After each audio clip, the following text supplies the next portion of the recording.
Welcome to Future of Honor Friday here on ROHWrestling.com, ROH social media, and Honor Club. My name is Joe Dombrowski. We are in Baltimore, Maryland. Let's go to ringside to Nick Lendl. This contest is a six-man tag team Future of Honor match scheduled for one fall. Introducing team number one, making their way to the ring at a combined weight of 605 pounds, the team of Joe Keys, Ken Dixon, and number one, Bryan Danielson. We're in the UMBC Event Center. Of course, again, my name is Joe Dombrowski, and six-man tag team action is on tap as you see the very loud and boisterous number one, Bryan Danielson. There is Joe Keys, swipe right. Their tag team partner with a long beard, he is Ken Dixon. Three men who have been on the radar of Future of Honor for quite some time. We have seen them in competition, and certainly they have been heavily scouted at the ROH Dojo, as has the competition, as we'll meet them as we send it back to Nick Lendl for the introduction. And their opponents at a combined weight of 591 pounds, Draper, Dante, Caballero, and Vinny, the Kid Pacifico. Three very young, hard workers. Their attitude, their work ethic, their ability to put their nose to the proverbial grindstone is very admirable. It's helped capture the attention of Future of Honor officials and brought them into this six-man tag team matchup. You have two trios that are not used to tagging together, but many of these entities are very familiar with each other geographically, if not all of them. The vast majority, if not every, athlete in this matchup has spent at least some time in the MCW Wrestling Academy here in the state of Maryland, including referee Becky Phillips, who signals for the Code of Honor to be followed.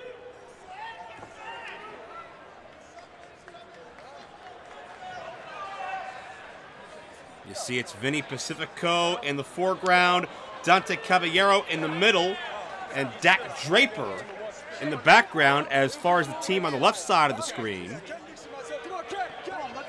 Ken Dixon does not look very personable as far as his body language. Not surprised about that. We'll get into his story as the matchup progresses.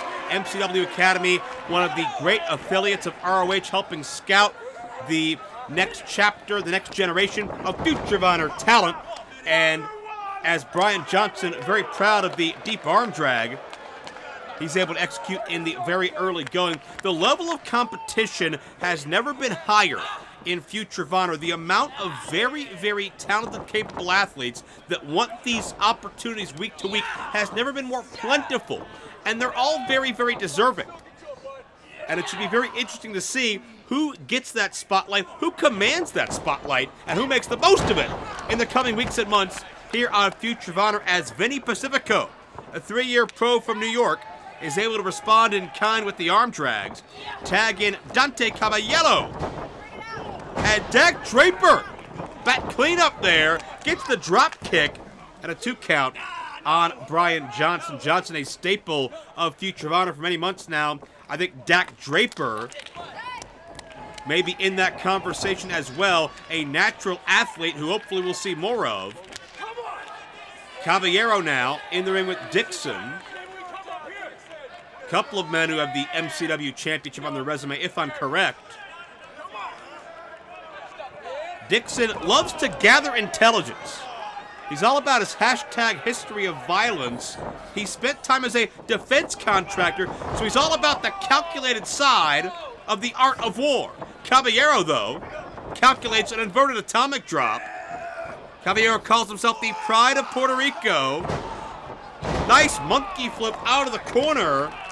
Dante comes from prestige, comes from a well-off background, but doesn't want to be known for that. Crossbody for 2, center ring. Dante doesn't want to rest off his laurels, live off of his family name or reputation. He wants to earn every single thing that he gets in Future of Honor. He doesn't want handouts and there certainly are no handouts here to begin with. Dante controlling Dixon, tag into Vinny Pacifico once more. Great double team as Joe Keys tried to swipe right on this matchup, but got swiped left. Bryan Johnson elevated high overhead. And for what I understand to be a first-time team, great chemistry as the shotgun dropkick by Pacifico connects with Dixon. We're seeing chemistry, we're seeing quickness, we're seeing rapid-fire offense. Pacifico a shot to Johnson, and Joe Keys out of nowhere with a spear. Keys connected flush. You can almost feel the air rush out of Pacifico as Ken Dixon now goes to work. Dixon of the mentality that might equals right, not just in pro wrestling, but in the world in general, and the weak will be disposed of one way or another. Dixon's trying to make a statement. He is a very proficient wrestler, but oftentimes he just likes to fight and just likes to humiliate people. As Dixon backs Pacifico into his corner, Joe Keys tags in.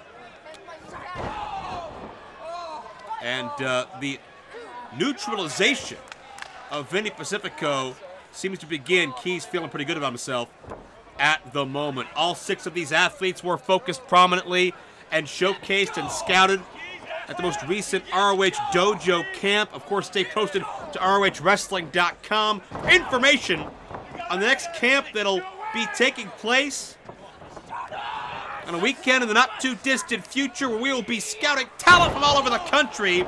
Nice Northern Light suplex, 2 count only that time, and you'll be able to see all 6 of these athletes compete from the ROH Dojo, state-of-the-art facility here in Baltimore, Maryland, on an upcoming edition of Future of Honor, a multi-week series where we will be documenting that weekend. Bryan Johnson tagged back in. Pacifico trying to battle out of his corner, or out of the enemy corner, I should say. Series of clotheslines by the self-described Mecca of manhood. Oh, not the pose. Bryan Johnson loves his pose. Will it lead to victory? Not this time. Vinny Pacifico has been doubted much of his entire life. His motto is don't count Vinny out, but Bryan Johnson would love to give everybody in this building no choice but to.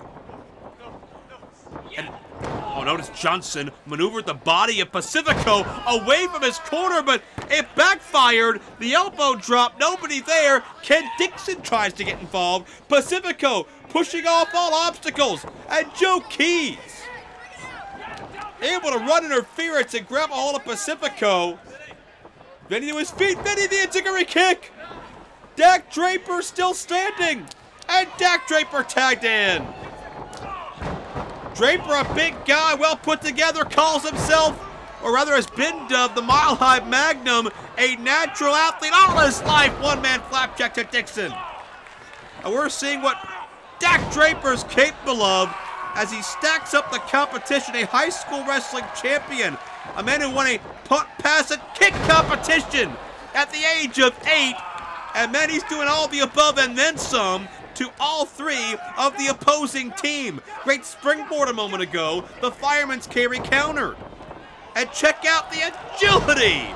Draper leaps up the rope in one fell swoop and gets an ear fall on Johnson before Keys and Dixon able to interrupt. Caballero back in now, helping out his tag team partner. He's swinging from all sides. The 2-year pro has already done an amazing amount of miles traveled and championship matches won in just his first 2 years.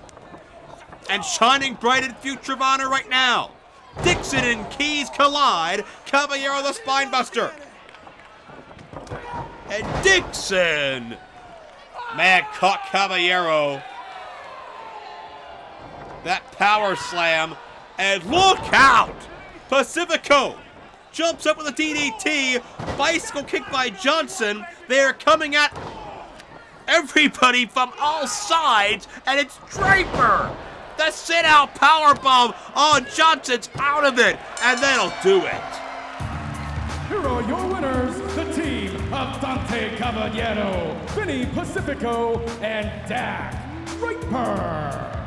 We have had a lot of action-packed, high-octane matches over the months here in Future of Honor, but that one may take the cake. 6 prospects who I think their names are going to be on the lips of a lot of prominent people in pro wrestling for a long time to come, and you just saw a bit of a coming out party for all 6, but especially Dante, Vinny, and Draper. That does it for this week here on Future of Honor Friday. My name is Joe Dombrowski. Thank you so much for being a part of this week's broadcast. We'll see you next time.